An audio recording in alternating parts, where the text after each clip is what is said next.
వర్షాకాలం అంటే కొన్ని పళ్ళు స్పెషల్గా వస్తాయి. వేసవికాలం కొన్ని స్పెషల్. వర్షాలు పడ్డాక కొన్ని ఆగిపోతాయి, కొన్ని ప్రత్యేకంగా మొదలవుతాయి. అలా వచ్చిన పండ్లల్లో సీతాఫలం ఒకటి. ఈ సీతాఫలం యొక్క రుచికి ఇష్టపడని వారంటే ఎవ్వరూ ఉండరు. కానీ ఇవి అన్ని ప్రాంతాల్లో అందరికీ దొరకవు, కాస్ట్లీ ఉంటాయి. దొరికినప్పుడు ఎవరైనా తింటూ ఉంటే కూడా పాపం కొంతమందికి జలుబు చేస్తూ ఉంటుంది, కొంతమందికి ఆయాసం వచ్చేస్తూ ఉంటుంది, కొంతమందికి ఏదో థ్రోట్ ఇన్ఫెక్షన్ వస్తుంది సీతాఫలాలు తిన్నాక.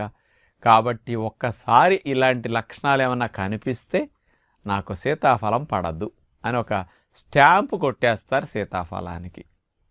ఇప్పుడు కూల్ డ్రింక్స్ తాగి, ఐస్ క్రీమ్స్ తిని, ఫాస్ట్ ఫుడ్లు, జంక్ ఫుడ్లు తింటే ఏం తేడాలు రాలేదు కదా మీకు? అస్సలు ఎప్పుడూ రావు అసలు. అవి తింటే వచ్చినా మీరు చెప్పరు కదా, ఎందుకంటే మానేయాల్సి వస్తుంది.